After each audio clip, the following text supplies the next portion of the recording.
हाय दोस्तों, C++ के lecture series में आपका स्वागत है। आज हम लोग पढ़ने वाले हैं वर्चुअल बेस क्लास। तो वर्चुअल बेस क्लास क्या होती है, आइए पहले इस बात को हम लोग समझते हैं। पहले तो समझते हैं बेस क्लास। बेस क्लास आपको पता ही है कि अगर कोई क्लास आप बना रहे हैं जो किसी क्लास को इनहेरिट कर रही है, जैसे आप यहाँ देख सकते हैं कि क्लास बी इनहेरिट कर रही है क्लास ए को, तो ए क्या है, हमारी बेस क्लास। अब यहाँ मामला ये है कि जैसे क्लास ए है, ए को इनहेरिट कर रही है क्लास बी और क्लास सी, और फिर क्लास बी और सी को इनहेरिट कर रही है क्लास डी। आप देख सकते हैं कि ये बेहतरीन एग्जांपल है किस चीज का, ये यहाँ पर हायरार्किकल इनहेरिटेंस भी हो रहा है और मल्टीपल इनहेरिटेंस भी हो रहा है। ये दो तरह के इनहेरिटेंस यहाँ सेम डायग्राम में हो रहे हैं।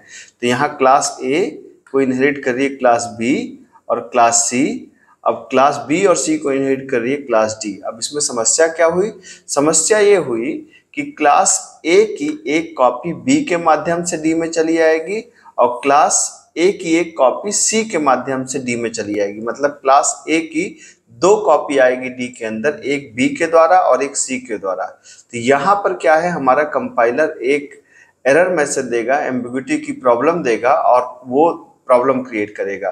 उस केस में हमें इस क्लास ए को वर्चुअल बनाना पड़ेगा। जब तक हम इस क्लास को वर्चुअल नहीं बनाएंगे तब तक हमारे उस प्रोग्राम से वो जो पर्टिकुलर एरर आ रही है वो एरर रिजॉल्व नहीं होगी। तो इसको समझाने के लिए मैं एक एग्जांपल लेके चल रहा हूँ कि जैसे मैं एक क्लास इन्फो बनाने वाला हूँ। इन्फो क्लास के अंदर स्टूडेंट का रोल नंबर और नाम होगा। अब उसके दो तरह के मार्क्स हैं, एक एकेडमिक मार्क्स हैं, एक स्पोर्ट्स के मार्क्स हैं। तो एकेडमिक मार्क्स को मैं यहाँ पे गेट करूंगा और स्पोर्ट्स मार्क को यहाँ पे गेट करूंगा। फिर इन दोनों के मार्क्स को मिला करके यहाँ पर रिजल्ट हम प्रिंट करने वाले हैं। तो चूंकि इन्फो की कॉपी आप देख सकते हैं कि एक बार मार्क्स के द्वारा रिजल्ट में चली आएगी, एक बार स्पोर्ट्स के द्वारा रिजल्ट के अंदर चली आएगी। तो इस प्रॉब्लम को कैसे रिजॉल्व करेंगे, कैसे सॉल्व करेंगे, आइए हम लोग देखते हैं। तो सबसे पहले हमने क्या किया कि एक क्लास बनाई। क्लास का नाम यहाँ पे दिया हमने इन्फो, और इस क्लास के अंदर प्राइवेट सेक्शन में हमारे पास क्या है, एक स्टूडेंट का रोल नंबर है। तो हमने कहा कि INT रोल नंबर, और स्टूडेंट का नाम है तो नाम को तो आप चाहें तो स्ट्रिंग से भी ले सकते हैं, स्ट्रिंग नेम। और फिर उसके आप फंक्शन बना लीजिए कि जैसे आपने कहा वाइड गेट इन्फो, आप यहाँ पे इसकी वैल्यू को रीड करना चाहते हैं, यहीं रीड कर लेते हैं हम लोग। हमने कहा कि एंटर रोल नंबर, और एंटर रोल नंबर के बाद में यहाँ पर आपने कहा कि सी इन रोल नंबर आपने दे दिया।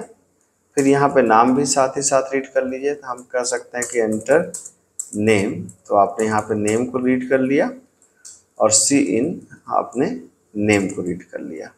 अब जैसे आपने गेट किया है वैसे ही आप इसको पुट कर दें, तो आप यहाँ पे कह सकते हैं पुट इन्फो। ठीक है, तो यहाँ पर आप देख सकते हैं कि आपने कहा कि /n roll number is equal to, हम प्रिंट कराना चाह रहे हैं उसको, तो roll number is equal to roll number की वैल्यू, और सी आउट यहाँ पे फिर से हमने कहा name is equal to name की वैल्यू। ये हमारा गेट इन्फो फंक्शन तैयार हो गया। अब मैंने बताया आपको कि गेट इन्फो जो हमारी ये जो इन्फो हमारी जो क्लास है, इसको इनहेरिट करेंगे दो क्लासेस। एक क्लास इनहेरिट करेगी जिसका नाम है मार्क्स, जो पब्लिकली इनहेरिट करेगी किसको, इन्फो क्लास को, और एक जो दूसरी क्लास है उसका नाम है स्पोर्ट्स। ठीक है, जो इनहेरिट कर रही है ये भी पब्लिकली इनहेरिट कर रही है किसको, इन्फो को। तो आप देख सकते हैं कि इन्फो दो बार इनहेरिट हो रही है, एक बार मार्क्स के अंदर, एक बार स्पोर्ट्स के अंदर। और फिर हम एक क्लास यहाँ पे बनाने वाले हैं, किस नाम से, हम एक क्लास बनाने वाले हैं रिजल्ट नाम से, जो इनहेरिट करेगी किसको, जो इनहेरिट करेगी पब्लिक मार्क्स क्लास को, और जो इनहेरिट करेगी स्पोर्ट्स क्लास को, है ना। तो ये है, आपने ऊपर देखा कि एक क्लास इन्फो आप बनाने वाले हैं। तो इन्फो के अंदर रोल नंबर नेम है, रोल नंबर नेम मांग लिया। अब मार्क्स के अंदर आपको यहाँ पर फिर एक बार स्पोर्ट्स के मार्क्स यहाँ पे प्रोसेस करने हैं, फिर रिजल्ट के अंदर सारा कुछ प्रोसेस करना है। तो आप देख सकते हैं कि यहाँ पर इन्फो की एक कॉपी मार्क्स के द्वारा, एक कॉपी स्पोर्ट्स के द्वारा रिजल्ट क्लास के अंदर आएगी। तो आइए इस बात को समझते हैं।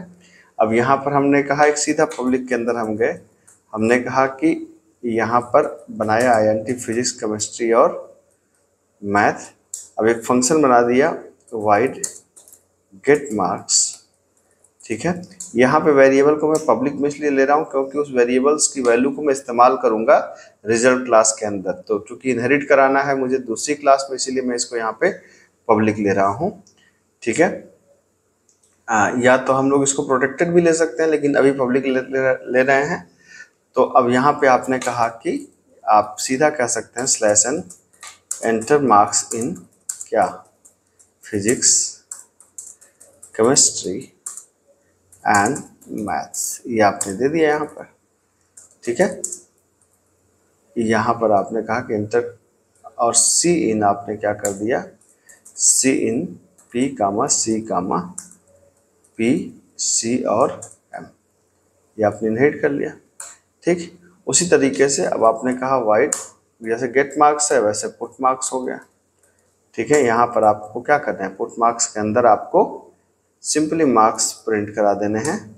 आप सी आउट यहाँ कह सकते हैं स्लैश एन फिजिक्स के मार्क्स, फिजिक्स के मार्क्स कितने हैं पी, जो भी पी की वैल्यू है। सिमिलरली आप यहाँ पे कह सकते हैं क्या, केमिस्ट्री के मार्क्स, जो भी केमिस्ट्री की वैल्यू है। और इसी तरह से आप कर सकते हैं मैथ्स के मार्क्स, जो भी मैथ की वैल्यू है, ठीक है। यहाँ पर आपकी एक क्लास बन गई, ठीक है। तो ये हमारी क्लास बन गई कौन सी, मार्क्स।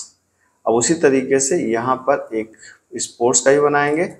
यहाँ पे हमने कहा पब्लिक INTS नाम रख दिया हमने इसका, और यहाँ पर एक फंक्शन बनाया वाइड गेट स्पोर्ट्स मार्क्स, और यहाँ पे हमने क्या कर दिया, सिंपल हमने कहा कि slash n enter sports marks, ये आपने कर दिया सी इन एस, और यहाँ पे एक फंक्शन बना लिया पब्लिक पुट स्पोर्ट्स मार्क्स, ये कर लिया। और सी आउट स्लैश एन हम कह सकते हैं sports is equal to s की वैल्यू यहाँ पे हो गई।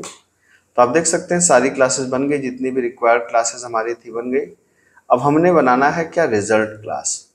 तो जब हम रिजल्ट क्लास बनाएंगे तो आप देख सकते हैं कि इसके अंदर मैं मार्क्स को, स्पोर्ट्स को, दोनों को इनहेरिट कर रहा हूँ। और मैं इसके सीधा पब्लिक सेक्शन में मैंने यहाँ पे एक वेरिएबल बनाया INT total is equal to, ठीक है। तो टोटल इज इक्वल टू क्या हो जाएगा, यहाँ पे एक वेरिएबल, चाहे तो आप इसको प्राइवेट भी बना सकते हैं, लेकिन जैसी हम यहाँ पे कोई दिक्कत नहीं है क्योंकि इसको कहीं इनहेरिट हमें कराना नहीं है। तो हमने कहा टोटल और परसेंटेज। अब यहाँ पर पब्लिक के अंदर हमने कहा कि वाइड कैलकुलेट रिजल्ट, एक फंक्शन बना लिया। कैलकुलेट रिजल्ट के अंदर हमने कहा total is equal to physics plus chemistry plus math plus sports, ठीक है। और percentage equal to total divide by 3 कर देते हैं। और प्रिंटफ यहाँ पे कैलकुलेट रिजल्ट हो गया, और यहाँ पर हमने कहा कि वाइड प्रिंट रिजल्ट, ठीक। अब यहाँ पे आप कह सकते हैं क्या, slash n total, total equal to क्या हो गया, टोटल की वैल्यू, और cout slash n percentage is equal to percentage की वैल्यू, ठीक। प्रोग्राम में सब कुछ सही दिख रहा है, प्रोग्राम में कोई ऐसी समस्या नहीं दिख रही है, लेकिन जब इसको रन कराएंगे तो एक दिक्कत आएगी। जैसे मैं इस प्रोग्राम को अभी यहाँ पर मैं रिजल्ट क्लास का ऑब्जेक्ट बना रहा हूँ, रिजल्ट क्लास का एक ऑब्जेक्ट बना, और चूंकि रिजल्ट क्लास के अंदर आपको पता है मार्क्स भी इनहेरिट हो रही है और स्पोर्ट्स भी इनहेरिट हो रही है, ठीक है। तो इन दोनों का मैं यहाँ पर जितनी भी चीज़ें हमारे पास हैं, जैसे मैंने कहा कि गेट करने की, तो पहले मैंने कहा object dot get info. Get info से क्या होगा, गेट इन्फो से हम लोग स्टूडेंट की इंफॉर्मेशन को गेट करेंगे। फिर ऑब्जेक्ट डॉट क्या कर दिया हमने, गेट मार्क्स, ठीक है। फिर ऑब्जेक्ट डॉट यहाँ पे हमने कहा कि गेट स्पोर्ट्स मार्क्स, ठीक है। तो गेट वाला काम हो गया, इन्फो मार्क्स स्पोर्ट्स मार्क्स ले लिया आपने। अब आपने कहा ऑब्जेक्ट डॉट कैलकुलेट रिजल्ट, और फाइनली आपने कहा ऑब्जेक्ट डॉट, अब कैलकुलेट रिजल्ट भी हो गया, तब आपने कहा पुट, अब सब चीज को प्रिंट करा दीजिए, put info object dot put put marks, और फिर आपने कहा object dot put sports marks, और अंतिम में आपने कहा ऑब्जेक्ट डॉट प्रिंट रिजल्ट। ये हो गया, ठीक है।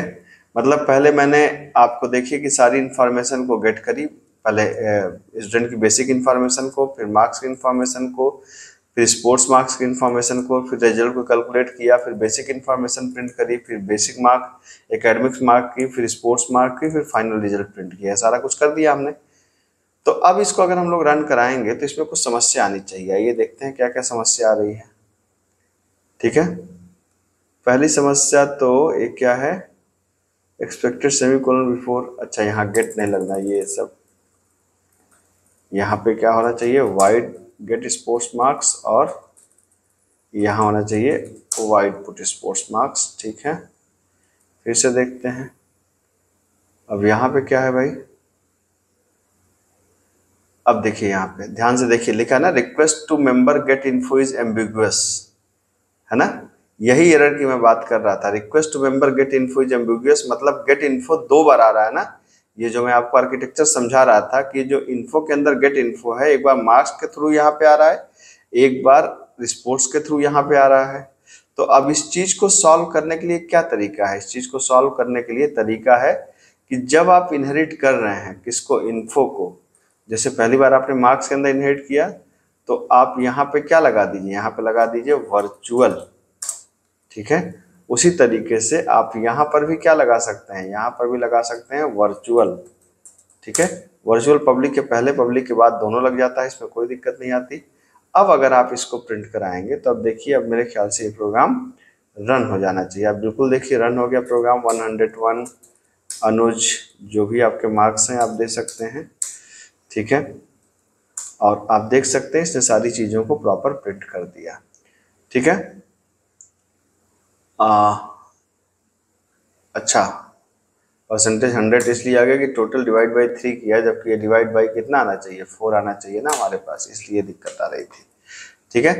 तो मेरे ख्याल से आप समझ गए बात को कि ये सारी चीज़ें एक वर्चुअल बेस क्लास में हमने क्या किया, हमने ये जो एम्बिग्युइटी थी प्रॉब्लम, उसको रोकने के लिए हमने वर्चुअल बेस क्लास का इस्तेमाल किया है। मेरे ख्याल से आपको कंसेप्ट समझ में आया होगा। अगर समझ में आया तो वीडियो को लाइक शेयर एंड सब्सक्राइब जरूर करिए। मिलते हैं अगले लेक्चर में। Thank you so much.